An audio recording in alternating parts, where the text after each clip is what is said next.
Right, yes, I should talk about it. Arsenal 2, Crystal Palace 2, Premier League. I don't really want to do this video. I was quite annoyed by the game last night because this keeps happening. Another draw, another game where we had the lead late on, failed to put the game to bed, and ended up drawing in frustrating fashion. And it's kind of continued this trend we've seen this season of Arsenal showing off just how brilliant they can be and then immediately following it up with a performance like this. Because we beat Madrid, we had a really strong 4-0 win over Ipswich where we actually played up to our potential and easily beat a team that we should easily be beating. And anytime it looks like Arsenal might put something together, then they do this. And we had the lead within 2 minutes. Jacob Huiar has continued to look amazing. He put in another masterful performance today.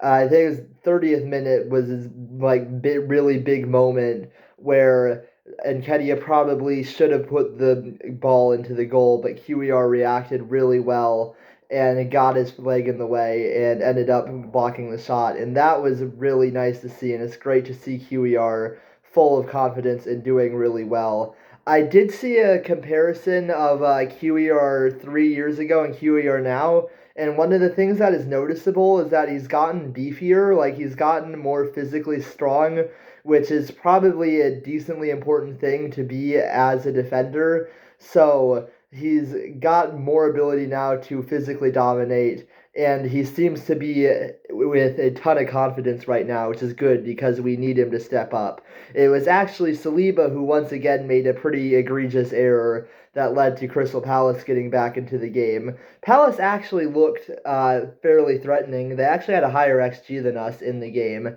I remember in January, or maybe it was December, when we last played Crystal Palace, I remember watching that game and thinking that the defense looked abnormally troubled. Like, Crystal Palace gave us more issues than most attacks do in the league. And I kind of just dismissed it as a fluke that game. But once again, Crystal Palace looked more threatening against us than I'd say most attacks do. So perhaps there is some tactical thing Crystal Palace does that performs well against us. We ended up winning the last game 5-1 though, so maybe I guess it's not that effective. But I feel like with better shots, Crystal Palace might have even won the December game or jumped out to a lead before Arsenal could put five on them. And this time, I guess it was fairly similar. They had a few pretty solid opportunities and they didn't score, except for the Eze goal, which sometimes you see opponent do something so incredible that all you can really do is applaud them. Like, maybe we should have had someone up, like, as they had a lot of space, maybe we should have had someone in that space, and that might be a defensive failing, but that shot really was, like, that was quite a goal. I can't really say too much about that other than just, wow. That was a really nice goal, but Arsenal, to their credit, got the lead back, and it looked to be like we were heading towards a 2-1 win. Not the best win ever, not the easiest win ever, but we could get the win. But then Saliba passed it to, well, I guess he passed it to Odegaard, but he passed it to Odegaard when he was being pressed pretty heavily by Mateta. I'm not sure what was going through his mind when he made that pass. And then all Mateta had to do was shoot into an empty net. And he was a decent ways away from goal, and plenty of people would miss that. But when you give a Premier League striker an opportunity like that, they tend to score. And that's the second time in 3 games that Saliba has made an error like that, which I'm not going to worry about too much just yet because Saliba is a very solid and incredible defender. So mistakes don't define him.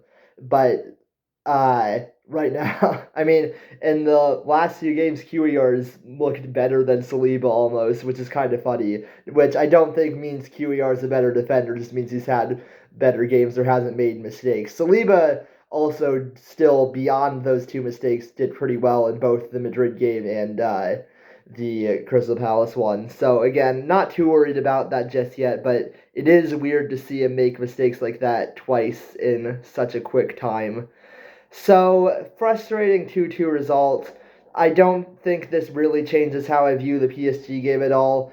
I mean, Arsenal it kind of feels like we've gotten so good at beating the very best teams that we forgot that we also need to beat clubs like Crystal Palace to win leagues. That's what it's felt like, at least this season, where it's been the mid-table clubs who tend to do the best against us.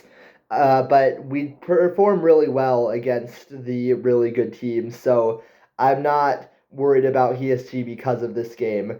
It will be a very tight game against PSG, I'm sure, but I think we do have enough to beat them. And really, that's the prism through which our season's going to be defined this year now, because the league is done. Like, we're not catching Liverpool. They only need a single point now to win the league. But we have the opportunity to do something that no Arsenal team has ever done before.